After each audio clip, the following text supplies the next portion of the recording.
તો નમસ્કાર દર્શક મિત્રો, સ્વાગત છે તમારું અમારી આ યુટ્યુબ ચેનલમાં।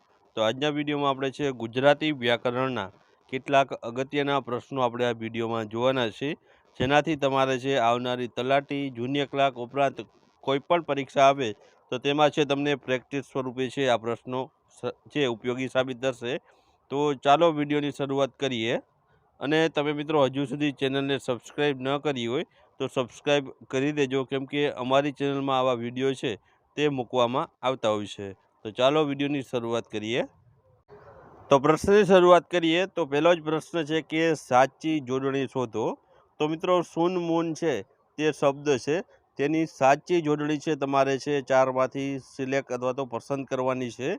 તો તેમાં તમે જોઈ શકો છો, તેમાં આ પ્રશ્નમાં મિત્રો જવાબ આવશે ઓપ્શન બી, સૂન મૂન, જે દીર્ઘ છે બેમાં, દીર્ઘાવાળું બેમાં સૂન મૂનમાં, તો તેમાં જવાબ આવશે ઓપ્શન બી, સૂન મૂન। ત્યારબાદ ખોટી જોડણી શોધો। તો ખોટી જોડણી ચાર અલગ અલગ આપેલી છે, તેમાંથી એક ખોટી જોડણી રહેલી છે, તે ખોટી જોડણી કઈ છે તે શોધવાની છે। તેમાં છે પરિચારિકા, પરિચિત, વીજળી અને હોશિયાર, આ ચાર શબ્દો આપેલા છે, તેમાં કેની જોડણી ખોટી છે તે શોધવાની છે। તો તેમાં મિત્રો તમે જોઈ શકો છો કે ઓપ્શન ડી છે હોશિયાર, તેમાં હોશિયારમાં જે સી છે તે રસબાઈ આવે છે, દીર્ઘાઈ ન આવે, એટલે કે હોશિયારની જે જોડણી આમાં આપેલી છે તે જોડણી ખોટી છે। તો જવાબ આવશે ઓપ્શન ડી, હોશિયાર। ત્યારબાદનો પ્રશ્ન છે, નીચે આપેલા તળપદા શબ્દનું શિષ્ટ રૂપ વિકલ્પમાંથી શોધો। તો મિત્રો લેખું શબ્દ છે તેનું શિષ્ટ રૂપ તમારે છે આ ઓપ્શનમાંથી ગોતવાનું છે। ઓપ્શન આપેલા છે હિસાબ છે, લખવું છે, લાખ છે અને લડવું છે। તો મિત્રો આમાં આ પ્રશ્નનો જવાબ આવશે ઓપ્શન એ, હિસાબ છે તે લેખું શબ્દ છે, તેનું શિષ્ટ રૂપ હિસાબ થશે। ત્યારબાદનો પ્રશ્ન જોઈએ તો નીચે જે રૂઢિપ્રયોગ છે, અહીં નીચે રૂઢિપ્રયોગનો સાચો અર્થ છે તમારે શોધવાનો છે। તો રૂઢિપ્રયોગ છે ઓછું આવવું, તો તેના મિત્રો છે સાચો જે અર્થ છે શું થશે? તો ચાર ઓપ્શન આપેલા છે, વધારે ન હોવું, ખુશ થવું, દુઃખ થવું કે કરકસર કરવી। તો મિત્રો આ પ્રશ્નનો જવાબ આવશે ઓપ્શન સી, દુઃખ થવું। ઓછું આવવું તેનો મિત્રો રૂઢિપ્રયોગનો સાચો અર્થ દુઃખ થવું થાય છે। ત્યારબાદનો મિત્રો પ્રશ્ન જોઈએ તો વાછરડું જોયા વિના દૂધ દોહવા દેતી ગાય, તેને મિત્રો શું કહેવાય છે? તો ચાર ઓપ્શન આપેલા છે, અવલી, કવલી, સાવલી કે જાવલી। તો મિત્રો આ પ્રશ્નનો જવાબ આવશે ઓપ્શન બી, કવલી ગાય છે તેને કહેવામાં આવે છે, જે વાછરડા જોયા વિના પણ દૂધ આપે છે। ત્યારબાદનો પ્રશ્ન છે, નીચે આપેલા શબ્દોમાંથી કયો શબ્દ પરિત્રાણ શબ્દ છે તેનો સમાનાર્થી નથી તે જણાવવાનું છે। તો ચાર ઓપ્શન આપેલા છે, આત્મરક્ષણ, સંબંધિત, અટકાવ અને કવચ।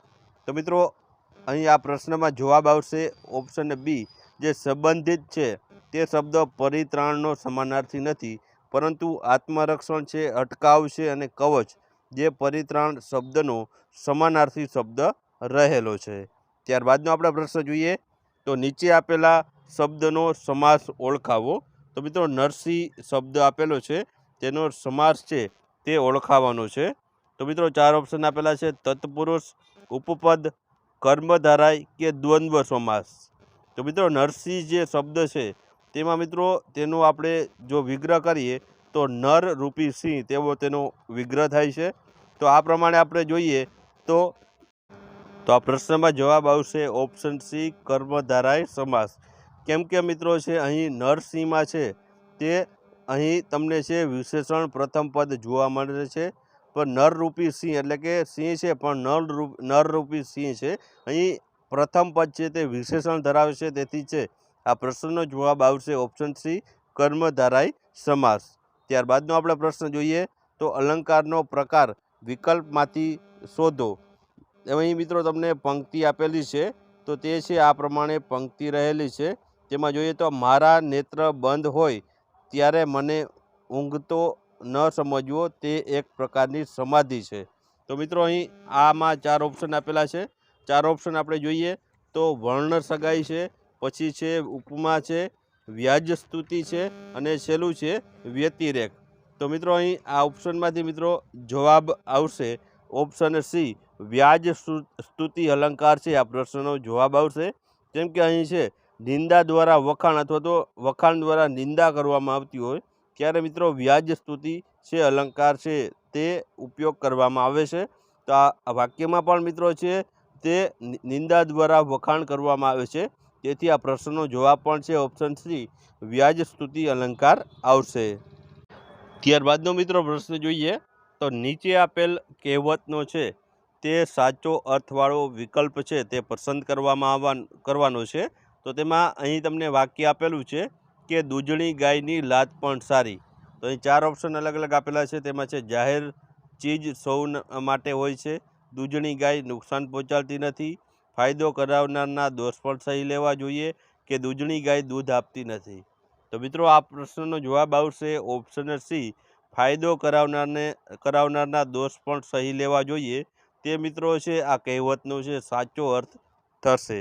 ત્યારબાદ નીચે આપેલા વાક્યનો કર્તરી પ્રયોગનો સાચો વિકલ્પ શોધો. તો મિત્રો અહીં આપેલું છે વાક્ય, છાયાથી ગંધર્વના પ્રેમમાં પડાયું. તો અહીં 4 વિકલ્પ આપેલા છે તમને. છાયા ગંધર્વને પ્રેમ કરે છે, છાયા ગંધર્વને પ્રેમ કરશે, છાયા ગંધર્વના પ્રેમમાં પડી, કે શું છાયા ગંધર્વના પ્રેમમાં પડી. તો મિત્રો આ પ્રશ્નનો જવાબ આવશે ઓપ્શન સી, છાયા ગંધર્વના પ્રેમમાં પડી. તે મિત્રો છે આ વાક્યનું છે કર્તરી પ્રયોગ રહેલો છે. ત્યારબાદ મિત્રો આપણે વાત કરીએ પ્રશ્નની, તો રેખાંકિત પદનો કૃદંતનો પ્રકાર શોધીને જણાવો. તો અહીં તમને વાક્ય આપેલું છે કે ક્રિશા લખતા લખતા ટીવી જુએ છે.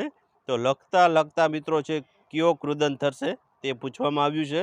તો તેમાં ઓપ્શન આપેલા છે ભૂત કૃદંત, વર્તમાન કૃદંત, ભવિષ્ય કૃદંત કે વિદ્યત કૃદંત. તો મિત્રો આ પ્રશ્નનો જવાબ આવશે ઓપ્શન બી, વર્તમાન કૃદંત છે મિત્રો થશે.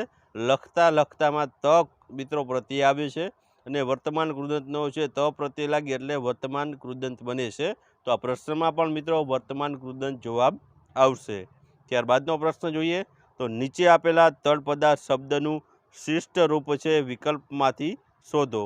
તો મિત્રો ભાઠો શબ્દનું શિષ્ટ રૂપ છે તમારે શોધવાનું છે. તો તેમાં 4 ઓપ્શન આપેલા છે, પથરો, ભાલ, દલાલી કે કલેડું. તો મિત્રો આ પ્રશ્નનો જવાબ આવશે ઓપ્શન એ, પથરો છે તે ભાઠો શબ્દનું શિષ્ટ રૂપ થશે. ત્યારબાદનો પ્રશ્ન જોઈએ તો નીચે આપેલા વિકલ્પોમાં કયો શબ્દ સમાનાર્થી નથી તે જણાવવાનું છે. તો 4 ઓપ્શન આપેલા છે, કુરંગ, સારંગ, નીલકંઠ કે મૃગ. તો મિત્રો આ પ્રશ્નમાં જવાબ આવશે ઓપ્શન સી, નીલકંઠ શબ્દ છે તે આ 3 વિકલ્પમાંથી અલગ પડે છે, તેથી તે સમાનાર્થી શબ્દ નથી. તો જવાબ આવશે ઓપ્શન સી, નીલકંઠ. ત્યારબાદનો પ્રશ્ન જોઈએ તો નીચે આપેલ શબ્દનો સમાસ છે તે ઓળખાવો. તો આબરૂ શબ્દ છે તમને આપવામાં આવ્યો છે. તો આબરૂ શબ્દ મિત્રો છે તો તેમાં 4 ઓપ્શન આપેલા છે, તત્પુરુષ, મધ્યમ પદલોપી, બ્રહુવ્રીહી કે અવ્યયભાઈ સમાસ. તો મિત્રો આમાંથી તમે જોશો તો અહીં આબરૂ શબ્દમાં છે મિત્રો તમારે છે કે વિભક્તિ પ્રત્યય દ્વારા છે સમાસને તમે વિગ્રહ કરી શકો છો. તેથી છે આબરૂ શબ્દનો જે સમાસ છે તે તત્પુરુષ સમાસ થશે. તો ઓપ્શન એ આવશે તત્પુરુષ સમાસ. તો મિત્રો આબરૂમાં તત્પુરુષ કેમ આવે તે પણ જોઈ લઈએ. તો મિત્રો આબરૂનો અર્થ થશે છે મોઢાનું તેજ, તેથી અહીં તત્પુરુષ સમાસ છે પ્રશ્નનો જવાબ આવશે.